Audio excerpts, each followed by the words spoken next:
Halo, selamat malam teman karya, bisa dengar saya kali ini?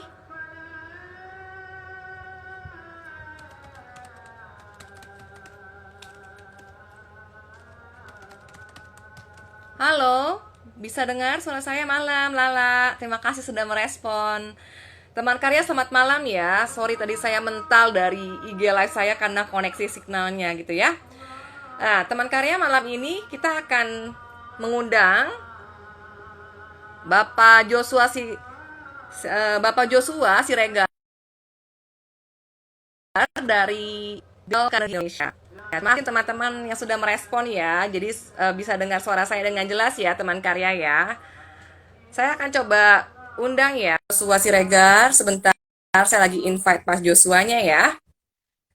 Oke, teman karya, malam ini akan ada dua orang pemenang yang mem- memberikan pertanyaan terbaik ya. Jadi teman karya silahkan mengirimkan pertanyaannya seperti biasa, masukkan di dalam tanda tanya ya yang di pojok kanan bawah.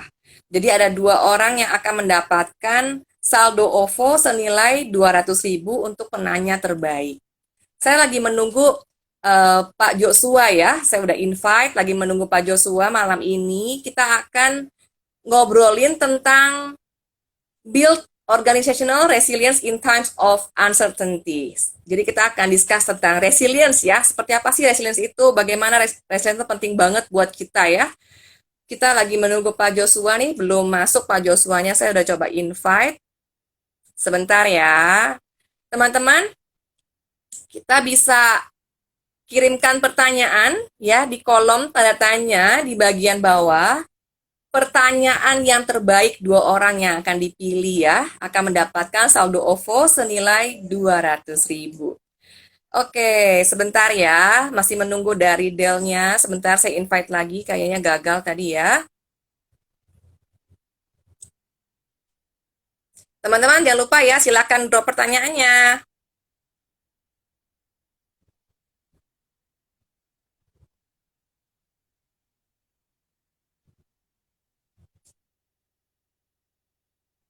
Oke, saya sudah invite kembali ya tim dari Dell Carnegie-nya ya. Oke, silakan di approve. Oh iya, sudah masuk ya. Selamat malam, Pak Joshua. Selamat malam. Pak, selamat malam Pak Joshua. Apa kabar nih Pak Joshua? Baik, baik. Baik ya. Senang sekali malam ini bisa collab bareng dengan Pak Joshua ya Pak ya. Ya. Ya, kita sapa-sapa dulu nih Pak teman-teman yang Oh sudah ya, join di ya. dalam IG live kita malam ini. Ada teman-teman dari Jelajah Wisata Kuliner, ada Jersam, kemudian ada Robit ya. Selamat malam teman-teman. Teman karya terima kasih ya sudah gabung dengan IG live malam hari ini. Sebelum kita mulai ya, kita mau memberikan informasi ya. Ada dua orang pemenang yang akan dipilih untuk yang memberikan pertanyaan terbaik. Pertanyaannya bagaimana caranya? Silakan dimasukkan di kolom yang di sebelah kanan, pojok kanan ada tanda tanya ya. Kirim pertanyaan ke sana. Ada dua hadiah 200.000 saldo OVO ya. Nah, sebelum kita mulai ngobrol-ngobrol malam ini, saya mau memperkenalkan dulu nih Pak Joshua Siregar. Tak kenal maka tak sayang ya Pak ya. Saya kenalin dulu ya. Nah, Pak Joshua adalah trainer dan National Marketing Director dari Dell Carnegie Indonesia ya Pak ya. Dan Betul. Dell Carnegie ini sudah dirintis sejak tahun 1912 ya Pak ya, dan terhadir di Indonesia sejak tahun 1976. Mungkin sebagian teman-teman di sini belum lahir ya pas Dell Indonesia terbentuk ya. Dan Dell Iya, iya, Carnegie iya. ini merupakan lembaga konsultasi dan pelatihan bagi pengembangan SDM ya Pak ya, khususnya di bidang soft skill ya. Oke. Dan topiknya apa aja yang akan diberikan trainingnya oleh Dell itu ada leadership, development, communication, dan presentation, dan lain sebagainya. Ada banyak topik ya. Pada malam hari ini kita akan ngobrolin tentang resilience nih Pak. Nah, sebetulnya apa sih resilience? Mungkin Pak Joshua bisa memberikan sedikit gambaran nih Pak ya kepada teman karya di sini. Apa sih Di- sebetulnya resilience itu? Ya, terima kasih Mbak Ritung. Kalau dari definisi sih memang teknisnya itu orang yang resilient atau apa ya, tahan banting gitu ya. Itu adalah Mm. kemampuan untuk bangkit kembali dari situasi yang buruk gitu ya. Jadi mereka nggak cuma Mm-mm. bangkit, tapi mereka juga bisa uh, belajar dari sana, lalu kemudian progres gitu. Jadi itu secara teknis definisinya, Mbak Rifun. Oh, jadi orang yang bisa bangkit kembali ya Pak ya. Seperti sekarang Ya, ini ya Pak ya, lagi pandemi ini banyak orang yang struggle ya Pak ya dengan kondisi ya, yang ya, tidak betul. bisa duga-duga, perubahan yang tiba-tiba. Tapi orang-orang yang resilience adalah orang-orang yang bisa bangkit dalam kondisi yang mungkin terpuruk bisa pulih kembali gitu ya Pak ya. Ya, betul, betul ya. Ya. Ya, mungkin Pak Joshua bisa memberikan gambaran nih Pak, apakah ada mungkin risetnya atau hal-hal terkait dengan resilience di dalam era pandemi ini nih Pak, ada nggak gambarannya seperti apa sih Pak resilience mereka? Ya, ada dua uh, data yang kami bisa dapatkan. Yang pertama itu, jadi kalau bicara resilience itu, paling gampang lihatnya tuh dari sisi stresnya yang bersangkutan gitu ya. Oke. Jadi kalau ada Hmm. masalah, kalau langsung stres itu kemungkinan bukan orang yang resilient gitu ya. Memang ada sih orang itu kena masalah langsung teng gitu ya. Terus tapi pelan-pelan dia Hmm. bisa gitu ya. Itu oke lah, Hmm. itu bagus gitu. Tetapi kalau yang resilience itu bahkan dari awal pun nggak pakai stres gitu ya. Mereka Ya. terus berpikir sehingga kalau diukur level stres mereka tuh cenderung agak di bawah gitu ya. Jadi nggak sampai ke atas gitu. Malah di sebaliknya dari pelan-pelan lama-lama makin parah gitu. Nah ini yang berbahaya gitu ya. Jadi kita melihat kalau dari Hmm. sisi itu resilience yang kita cari itu adalah kemampuan orang untuk dari awal itu bisa memanage stres mereka. Gitu. Nah yang menarik Oke. dari hasil studi kami lakukan di awal-awal pandemi itu ternyata Indonesia termasuk tinggi ya. Jadi kalau data statistiknya itu di dunia itu ada 47% orang yang resilient. Kami melakukan studi global di 20 Hmm. lebih negara, termasuk Indonesia. Lalu dari hasil itu kami menemukan bahwa in general gitu secara rata-rata jumlah orang yang resilient di dunia itu ada 46, 47%. Gitu ya. 46% secara global, lalu di Asia Pasifik sendiri sedikit lebih banyak 47%. Nah Indonesia itu tingkat resiliensinya itu 60%. Jadi 6 dari 10 orang atau 3 dari 5 orang Indonesia itu termasuk kategori resilient gitu. Jadi bolehlah kita berbangga Oke. sedikit gitu ya. Iya. Jadi 3 dari 5 orang Indonesia memiliki resilience yang baik ya Pak ya. Jadi Jadi ya, ya. stres apa ya Pak ya, asal bisa di manage. Jadi orang Indonesia itu 3 dari 5 orang itu bisa manage stresnya mereka, jadi Bisa memiliki manage stress resilience yang betul baik ya. gitu Ya. ya. Iya, iya. Jadi teman karya di sini kita bisa lihat ya orang-orang yang tahan banting, stres nggak apa-apa, tapi yang penting bisa manage-nya supaya angka Ya, stres levelnya nggak terlalu tinggi ya Pak ya. Dan kita bisa bangga betul, Indonesia betul. itu kayak tahan banting ya Pak ya. Iya, iya. Itu memang uh, jadi kelihatannya kultur juga pengaruh gitu. Jadi kami melakukan studi itu kan kalau di Asia Pasifik sendiri hampir 10 negara gitu ya. Dan kami lihat itu Hmm, memang beda-beda gitu ya. Seperti contoh, kalau Indonesia di 60%, Cina itu mungkin, bukan mungkin, tapi kami dapat angka Cina itu 50-an sekian persen gitu. Jadi bahkan ada yang kecil sekali, di 30-20% gitu. Jadi memang kultur itu ternyata mempengaruhi kemampuan orang untuk bangkit kembali dari situasi yang berat. Gitu Mbak Ritu. iya. Iya bersyukur. Jadi culture tuh mempengaruhi ya Pak ya. Jadi Ya, kita bisa melihat orang-orang ini mungkin karena culture Indonesia juga kita suka sama-sama ya Pak ya ya betul betul berkelompok, ya, ya. kepedulian gitu ya Pak ya, nggak individual. Mungkin ngaruh ya Pak ya itu ya Pak. Kelihatannya ya, kan kalau stres itu ditangani sendiri kan jadinya lebih berat ya. Kalau di rame-rame Hmm. keluarga itu kan masih keluarga atau kelompok itu kan masih lebih ringan jadinya bawaan buat kita gitu. Iya. Nah, ngomong-ngomong rame-rame nih Pak, kalau dalam konteks organisasi ya Pak ya, kita kan bekerja nggak Ya, sendirian ya Pak ya, tapi dalam bentuk ya, sebuah ya, tim gitu ya. Rame-rame ini kan bisa ya, saja dukungan dari atasan, dukungan dari teman, peer gitu ya Pak ya. Nah, ini ada nggak Pak, mungkin ya, Bapak punya gambarannya, kaitannya dengan tim atau dengan organisasi seperti apa nih Pak Resilience itu Pak? ya, ya. Nah ini memang menarik ya. Jadi kalau kita bilang ya, sebenarnya kan yang kita harapkan itu ya, maksud di dunia bisnis terutama ya, atau secara Hmm. organisasi itu kita berharap organisasi itu tangguh gitu ya. Tangguh dalam arti Hmm. ketika menghadapi masalah, krisis ya kan, karena kalau krisis ini kan juga akan menerpanya kan ke organisasi ya. Iya. Organisasi itu bisa bangkit gitu ya. Jadi, nah Hmm. yang kami temukan bahwa resiliensi organisasi itu memang nomor satu ditentukan oleh orang-orangnya gitu ya. Jadi kalau memang Hmm. dia punya orang-orang yang tahan banting sih, memang peluang untuk dia jadi resilient itu lebih bagus gitu. Di sisi lain, resilience itu juga butuh apa namanya suasana atau budaya organisasi yang mendukung. Gitu. Jadi Oh, ada iya. faktor-faktor yang kami lihat selain orangnya juga memang mesti resilient, secara tim juga perlu ada faktor pendukung, dan lalu secara organisasi juga perlu ada faktor pendukung yang membuat orang itu uh, kelihatan gitu ya, maksudnya resiliennya itu terdorong gitu jadinya. Seperti itu, Mbak. Iya. Ya, jadi sebetulnya kita juga bisa melihat ya Pak ya, ada faktor-faktor pendukung ya. Kalau kami nih Pak di Karya Talents nih Pak ya, ini sedikit gambaran ya Pak ya, saya mungkin menjelaskan kepada Ya, ya. teman-teman di sini. Ya, Karya Talents adalah kami adalah recruitment company ya di Jakarta, dan kami memang menyiapkan kandidat-kandidat kami yang berbeda nih Pak, orang-orang yang kami Ya, seleksi ya. Mereka juga memiliki daya juang yang baik. Kami seleksi melalui mereka punya growth mindset, mereka memiliki IQ yang baik gitu ya. Dan ini adalah modal ya Pak ya untuk menjadi salah satu mungkin atau yang Bapak bilang faktor pendukung ya Pak ya, supaya mereka memiliki ya, ya, resilient yang baik ya Pak ya. Iya ya Pak ya. ya, Oke. ya, betul. Iya.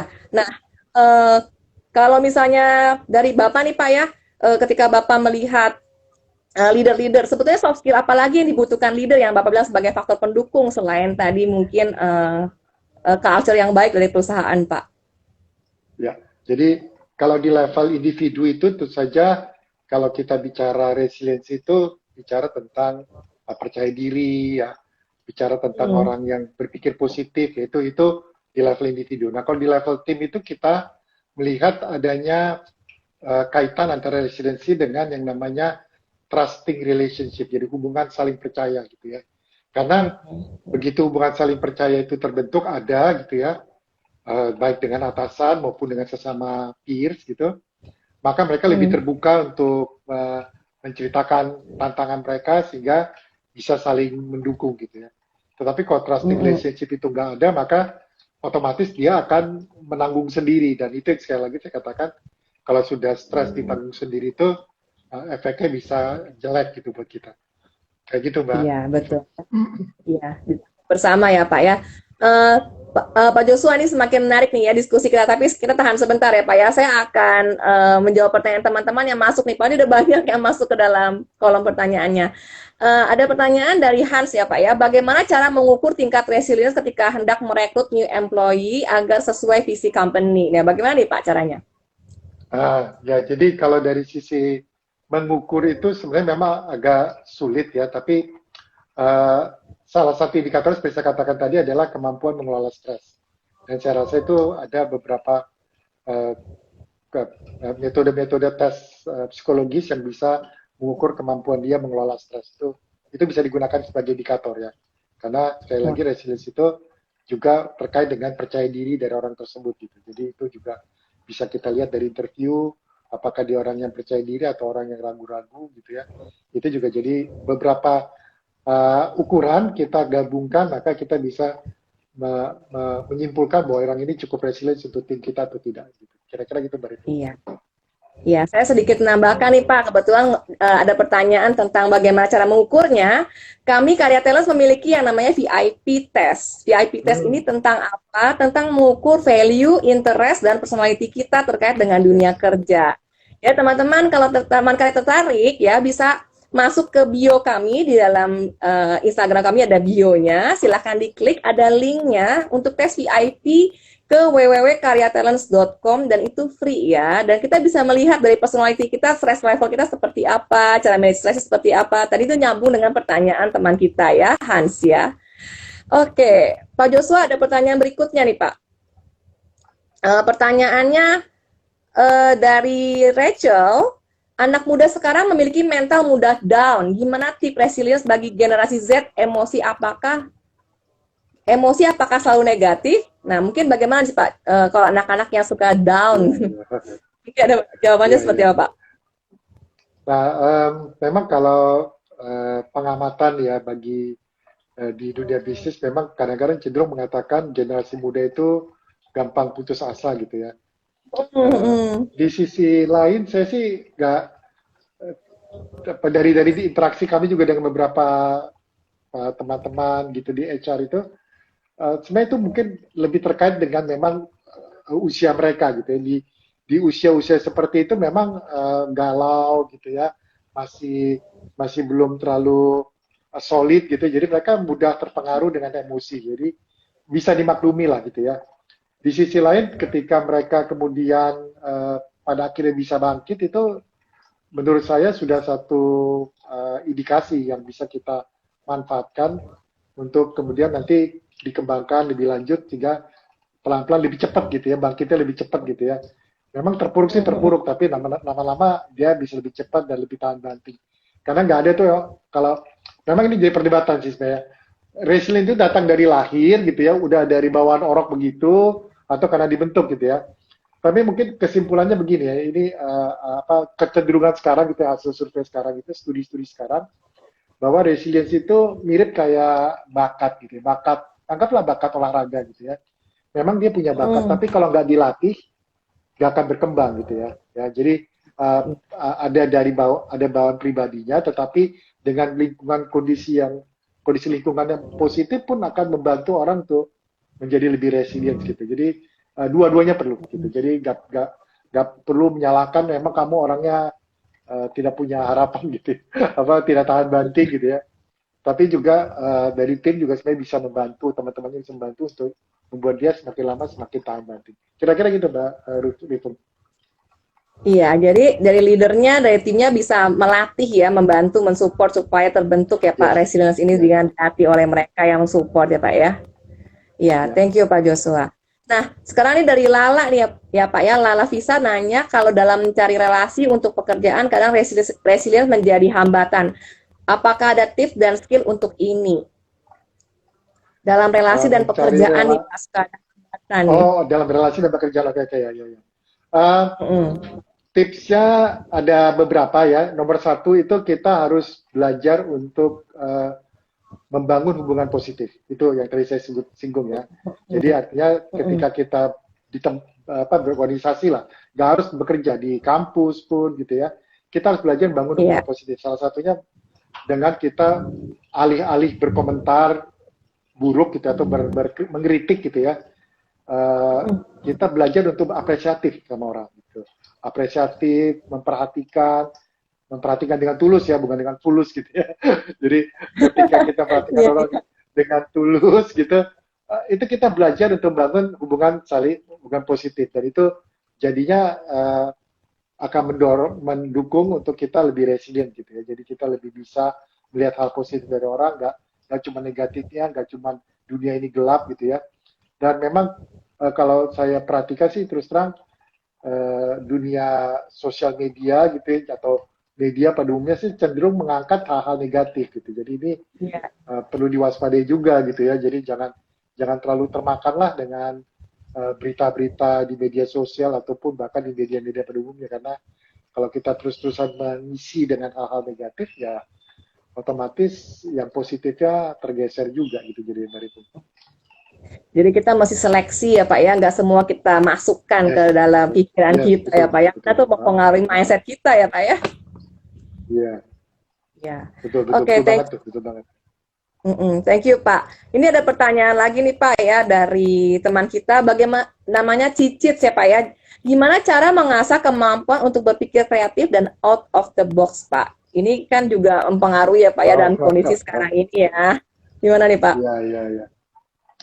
Jadi gini, kalau bicara kreativitas itu sebenarnya uh, bicara tentang cara berpikir. Ini sebuah topik yang beda ya, topik yang beda. Tapi memang terkait dengan resiliensi karena di dalam resiliensi itu salah satu faktor lain ya kalau tim gitu supaya resiliensi itu terjadi yang namanya ketika hubungan itu membuat sikap kebersamaan itu membuat jadi lebih lebih terbuka gitu ya, lebih lebih mau saling menolong. Nah, disitulah kemudian kita positif untuk membentuk kreativitas. Jadi esensinya begini, kreatif itu kan ide ya. Nah, yang jadi masalah teman kita punya ide langsung dibalas dengan judging gitu ya. Ah, itu nggak mungkin berhasil. Ah, itu ide jelek. Ah, itu pernah coba gagal gitu ya. Nah, ya begitu nggak akan menimbulkan kreativitas. Jadi kita perlu menjaga gitu. Ini berarti gini aja deh paling gampang. Kita mau naik mobil tapi rem sama gas itu diinjek bareng-bareng gitu ya. Ya susah gitu ya, nggak akan maju-maju. Jadi ada saatnya kita harus ngegas. Ngegas sih bukan marah-marah ya. Maksudnya ngegas itu keluar dengan ide-ide kreatif gitu. Baru nanti ada titik tertentu kita mulai seleksi gitu ya. Kita mulai pilih-pilih dari ide-ide kreatif ini mana yang bisa dimanfaatkan gitu. Ini secara konsepnya begitu sih Mbak. Praktisnya ya kayaknya mesti ikut Carnegie gitu. Iya nanti ya Pak ya, benar-benar. Nanti ya. Untuk mengembangkan ini memang banyak faktor ya Pak ya. Resilience itu nggak bisa cuma satu resilience doang tadi ya seperti kita udah bilang di awal ya. Ada faktor-faktor pendukung lain untuk membentuk mindset lah, kreativitas berpikirnya, cara dia mengendalikan stresnya, emotional intelligence macam-macam ya Pak ya. Jadi memang Betul. ini dibentuk oleh berbagai hal. Jadi kita mesti banyak melatih area-area lain untuk mengembangkan resilience juga gitu ya. Nah, ini ada pertanyaan nih Pak, apakah dalam leadership penting resilience? Gimana tanggapan pemimpin luar bersama pihak banyak tidak tangguh? Maksudnya ini mungkin dalam leadership apakah penting Pak resilience itu? Pertanyaan mungkin begitu kali ya ini maksud nih oleh penanyanya. Ya. Nah ini ketika kondisi semua baik ya, maka tidak ada resiliensi mungkin tidak terlalu terlihat gitu, dampaknya nggak terlalu terlihat. Gitu.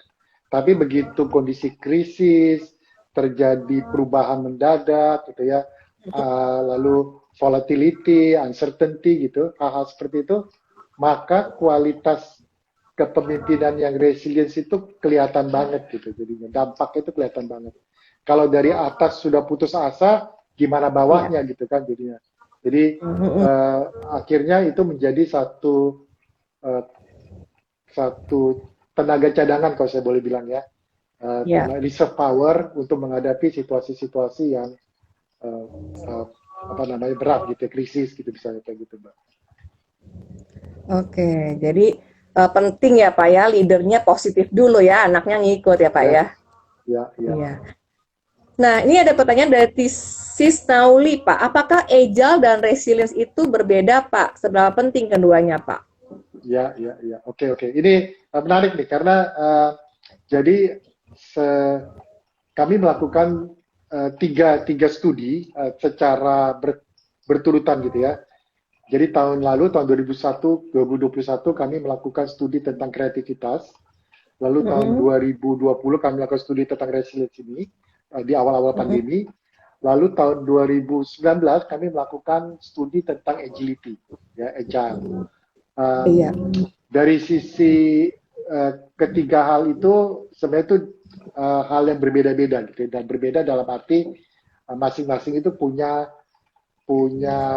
konsep yang berbeda, model pengembangan yang berbeda gitu. Tetapi ada satu kesamaan. Kesamaannya itu adalah namanya psychological safety, keamanan psikologis gitu. Nah itu menjadi benang merah dari ketiga hal ini. Artinya gini, di dalam satu tim, ketika orang itu merasa aman untuk mengungkapkan ide dia, mengungkapkan pendapat atau bahkan perasaan dia gitu ya, maka itu akan membuat tim dan organisasi itu lebih agile. Juga pada saat yang sama itu juga bisa menjadi peluang untuk menggalang resilience dari organisasi. Dan dalam situasi di mana orang merasa aman untuk mengeluarkan ide-ide, otomatis kreativitas itu tumbuh subur gitu. Jadi itu faktor yang kami lihat ada di tiga aspek ini, dan ini tentu saja menjadi hal yang menarik untuk dibahas gitu kalau kita mau dalami gitu tentang psychological safety tadi. So itu baru. Iya. Jadi secara psikologis kita mesti merasa aman ya Pak ya terhadap leader kita, tim kita, organisasi kita ya, sehingga kita bisa resilience ya Pak ya. Nah Pak, ini ada pertanyaan yang menarik nih Pak ya. organisasi Bapak sendiri terkena dampak nggak nih Pak? Kemarin ini pandemi banyak perusahaan organisasi terkena dampak. Bagaimana nih Pak? Kena nggak? Dan bagaimana tim Bapak dan Iya, iya, organisasi iya. Bapak survive ya dalam kondisi ini? Ya, jadi gini, dampaknya itu langsung gitu, langsung dalam arti hitungan hari gitu ya.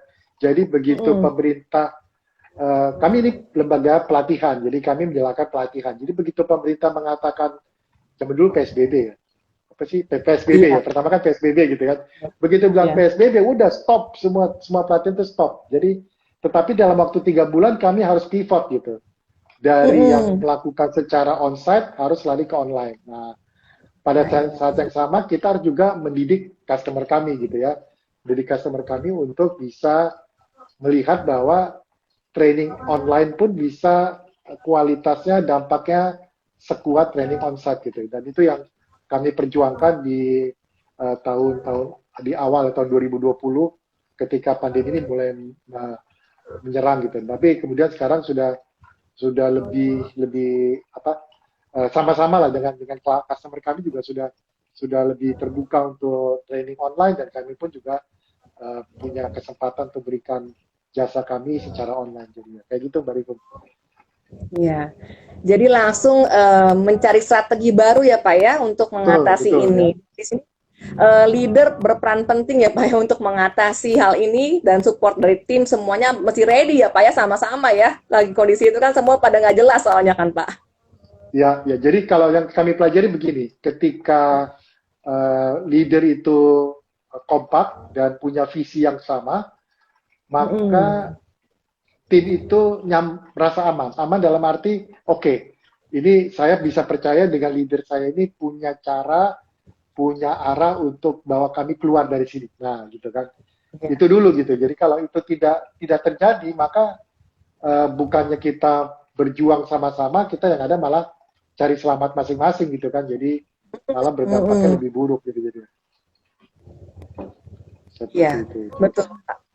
Jadi di sini kekompakan, kemudian ketenangan leader ya Pak ya. Sebetulnya ini nyambung lagi Betul. dengan kecerdasan emosi ya Pak ya. Kalau leadernya panik kan ya, ada orang yang Iya, stres kan iya, iya. bawaannya marah-marah ya Pak. Jadi penting banget ada nggak sih peran emotional intelligence dalam kondisi seperti itu Pak? Pandemi lagi mungkin nggak hanya pandemi ya Pak ya. Kondisi apapun yang tadi Bapak bilang kita diuji ketika kondisinya tidak ideal di saat kondisi Tidak ideal, tiba-tiba ya, ya. kayak kemarin ini gitu ya. Itu berarti menurut Bapak perlu nggak orang itu memiliki kecerdasan emosi?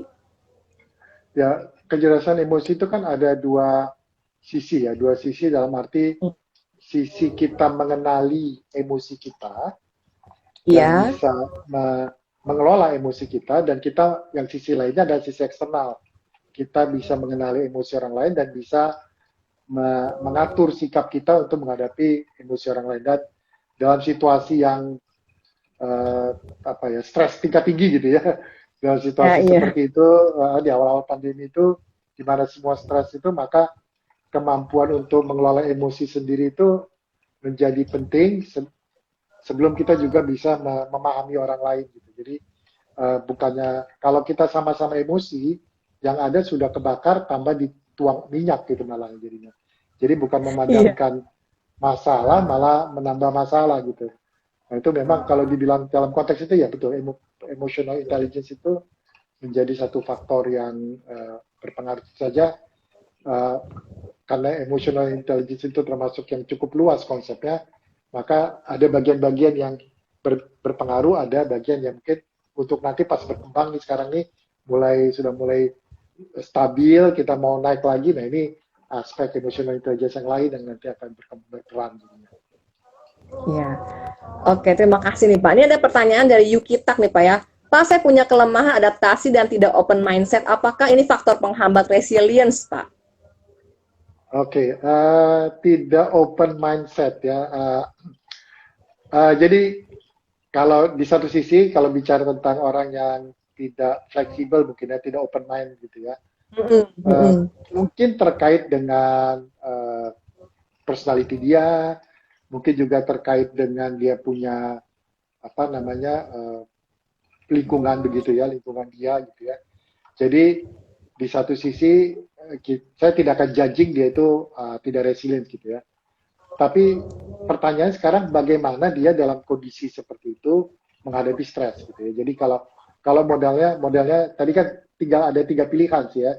Pilihan pertama awalnya apa namanya emangnya gue pikirin emangnya gue dulu ya apa masa bodoh gitu tapi makin lama makin stres nah, ini artinya tidak resilient atau awalnya gitu terjadi langsung panik langsung Iya. emosional gitu ya tapi pelan-pelan dia bisa mengelola ini masih ada harapan bisa resilient gitu ya. Jadi sebenarnya memang kalau yang seperti dikatakan tadi memang mungkin akan lebih berjuang buat dia untuk bisa resilient tapi bukan berarti terus tidak bisa resilient. Biasanya seperti katakan tadi prosesnya mungkin awalnya dia harus berjuang dulu tapi setelah dia bisa mengelola dengan baik dia bisa lebih tenang emosinya maka dia bisa bangkit juga dari kondisi buruk yang dihadapinya. Seperti itu Mbak Rizky. Iya. Iya, jadi jangan langsung label dirinya nggak punya resilience ya. Ya, Bisa betul, dilatih betul ya. ya. Bisa dilatih. Pak, ini ada pertanyaan yang baik nih Pak dari Lina Chun. Untuk mengukur tingkat resilience mana yang lebih penting nih Pak? EQ atau IQ nih Pak? Ya, saya jawabnya SQ. Wah, udah ngaco lagi. SQ yang lebih penting ya Pak ya? Jadi memang gini, kalau bicara bagaimana kita mengelola stres itu kan balik-balik kan itu kan stres kan emosi ya. Apakah kita bisa mengenali bahwa saya ini lagi stres? Itu dulu nomor satu itu dulu gitu ya. Kadang-kadang orang nggak sadar loh bahwa dia lagi stres gitu ya. Sampai dia melihat bahwa terjadi ada komentar-komentar dari orang gitu. Jadi memang itu dulu dan itu memang terkait dengan emotional intelligence gitu. Tetapi di sisi lain sebagai ketika kita menghadapi situasi yang buruk gitu ya, lalu kemudian kita bisa menganalisa, kita bisa mencari solusi, itu kan sudah bicara IQ juga gitu ya, kecerdasan dia juga gitu. Jadi sebenarnya itu satu paket lah kalau saya mau bilang ya. Karena kalau kita udah saya nggak perlu IQ, yang penting ya oke juga sih, tapi mungkin dia bisa saja dia emotional intelligence jadi secara emosi gue tenang gitu ya. Tapi nanti kayak katak yang di dalam tempat yang lagi direbus gitu. Jadi dia tenang lama-lama mati gitu ya. Karena dia tidak bisa menganalisa kondisi yang dihadapinya gitu. Jadi sementara kalau bisa menganalisa pun lalu kemudian dia menganalisa wah nggak ada harapan ya matilah gue ya udah gitu. Itu kan ada IQ tapi nggak punya emotional intelligence ya sama juga gitu ya. Nggak bisa salah satu gitu ya. Dua-duanya itu perlu jadinya kayak gitu Mbak. Iya, jadi dua-duanya dibutuhkan ya, karena pengetahuan juga jadi modal buat bertahan di kondisi susah ya Pak ya, dari modal pengetahuan kita ya, buat bersrategi, melakukan manuver ya Pak ya, riset-riset gitu ya. Ya, benar. Nah Pak, ada pertanyaan yang masuk nih Pak ya, dalam setiap kondisi vulnerable kan pasti dibutuhkan adanya perubahan sistem agar bisa bertahan. Nah, gimana caranya kalau kita tidak bisa mengubah sistem namun tetap ingin bertahan nih Pak? Gimana caranya Pak? Ya. Jadi kalau bicara kondisi yang vulnerable gitu ya, jadi kondisi yang serba tidak pasti, kondisi yang memang serba salah lah kalau mau dibilang gitu ya. Ada sistem yang membantu, ada sistem yang mungkin tidak terlalu membantu misalnya. Kalau semuanya sebuah sentralisasi, memang jadi lambat gitu ya. Nah, jadi kalau memang kalau mau dampak yang baik sih, memang sistem harus dirubah gitu ya. Di sisi lain, tidak berarti bahwa sistem tidak bisa dirubah, lalu nasib kita udah masuk jurang lah gitu. Enggak juga gitu ya. Yang penting kan mental attitude dulu gitu ya. Kita punya mental attitude itu seperti apa. Nah, itu sebenarnya yang kemudian nanti kita akan berpikir kreatif gitu, karena kreativitas itu bukan dalam situasi yang semua serba oke gitu. Justru kreativitas itu keluar ketika terjadi dipepet gitu ya, apa namanya, the power of kepepet gitu. Saya kan suka bilang gitu ya. Nah, saya tidak mengatakan bahwa itu apa namanya fatal gitu ya, fatal bahwa sistem sudah tidak bisa dirubah, ya sudahlah gitu ya. Tapi sebenarnya kita masih bisa kreatif dengan sistem yang seperti ini, dengan kondisi seperti ini, saya bisa bikin apa ya gitu. Mungkin pilihannya tidak banyak, tetapi ada pilihan gitu ya, ada jalan keluar. Jadi kalau saya bilang sih jangan putus asa dulu gitu, apalagi kalau sampai menyalahkan gitu ya. Karena itu udah ciri menyalahkan itu udah nggak resilient gitu. Yang menyalahkan Oke. sistem, menyalahkan bos, menyalahkan teman gitu ya udah selamat ya kalau kayak gitu mah selamat gitu saya bilang. Iya, iya, iya. Jadi sebetulnya setiap orang punya tanggung jawab ya Pak ya. Jadi tidak mencari kesalahan orang lain apa, sistemnya apa, tapi apa yang bisa kita upayakan ya Pak ya untuk Yes, yes. melakukan perubahan alternatif ide tadi ya, kreativitas, adaptasi. Itu berhubungan juga ya Pak ya dalam kondisi yang tadi Ya, Bapak ya, ceritain kondisi perusahaan Bapak ya. Bagaimana cari ide nih ya, pandemi nggak bisa ada yang training onsite, bagaimana jalankan ke online gitu ya Pak ya. Tetap ya, berpikir terus cari cara, tidak menyalahkan ya Pak ya. betul, betul, ya. Ya, ya. Eh, teman karya terima kasih ya, ini banyak sekali pertanyaan yang masuk. Saya juga mau menyapa teman-teman yang udah hadir di sini. Di sini ada dari Renata. Setuju Pak, as a leader harus orang paling optimis di dalam kondisi sulit agar bawahannya tetap bisa tenang dan safe. Ya, terima kasih Renata. Terus ada beberapa lagi nih dari teman-teman. Bagaimana kalau leadernya tidak memiliki jiwa mengayomi, Pak? Apakah resilience bisa terbentuk pada bawahannya nih? Gimana nih, Pak? Dari The Light of Safira yang Ya, nanya ya, nih, Pak. ya, ya. Jadi kalau dari maksudnya ini kondisinya dari pimpinannya Leader itu yang mengayomi. nggak mengayomi ya, jadi lebih banyak Ya. menuntut barangkali gitu ya. Ya Mm-mm. kembali kan saya katakan sebenarnya resilience itu ada aspek dari dalam sama ada aspek dari luar gitu ya. Aspek tim gitu ya. Sebenarnya kalau aspek tim dan aspek organisasi itu adalah bagaimana manfaatnya itu adalah bagaimana mereka bisa menggalang resilience orang-orang mereka itu untuk membuat organisasinya menjadi tahan banting juga.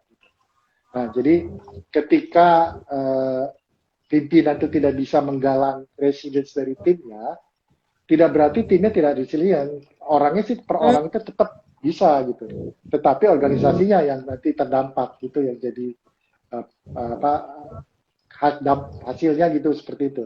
Jadi bukan ke pribadi orangnya, tetapi kepada organisasinya nanti hasil dampaknya. Iya, jadi organisasi perlu mereview juga ya Pak ya. Jangan-jangan kita ini kan bagian dari unit-unit orang terkecil itu bagi yang membentuk organisasi ya Pak ya. Jadi ada Ya, andil lah semua orang yang dalam membentuk organisasi itu menjadi seperti itu ya Pak ya. Andil ya, leadernya, ya andil betul. tim orang per orang juga pengaruh gitu ya. Iya, Ya, terima kasih Pak Joshua. Ini ada ucapan terima kasih nih Pak buat kita. Terima kasih Bapak dan Kakak dari The Light of Safira. Kita telah menjawab pertanyaannya. Dia mengucapkan terima kasih. Terima kasih oke. kembali juga. Terima kasih kembali juga Ya, ya. ya. Nah, saya memberikan sedikit informasi dulu nih ya, teman-teman. Karya Talents mengadakan serangkaian CARE program ya. Program ini adalah program yang kami persembahkan untuk K300 Club ya. Acara ini akan dilaksanakan bersama Dale Carnegie pada tanggal 11 Mei 2022 via Zoom. Kami Karya Talents melakukan launching K300 Club pada bulan Februari lalu ya. Jadi untuk teman-teman yang tertarik bergabung dengan K300 Club, silakan ya masuk ke www.karyatelers.com lalu isi VIP testnya untuk mengenal personality, value, interest dan working value kalian dalam dunia kerja ya. Nah, VIP ini gratis ya, silakan ikutan bisa di website kami. Kemudian untuk acara Del ya Pak ya, Del akan ada acara lagi kan ya Pak ya, via Betul, Zoom betul. ya. Ya, Kalau ya. nggak salah di sini tanggal 26 April, hari Selasa, 26 betul ya April Pak ya? minggu depan ya, betul ya, Selasa Ya, minggu depan. mungkin Bapak bisa kasih sedikit gambaran nih Pak, topiknya apa dan bagaimana caranya kalau mereka mau Ya, ikutan. ya. Jadi kalau dari sisi apa topik itu berkaitan yaitu dari sisi agility sebenarnya. Jadi uh, Ya. ini dari acara sendiri sih gratis, tapi harus mendaftar. Kalau mau tahu informasi pendaftarannya silakan DM kami di IG kami Dale Carnegie INA. Ini terbuka untuk umum, hanya ada pembatasan bahwa setiap satu perusahaan itu cuma bisa 2 orang gitu aja.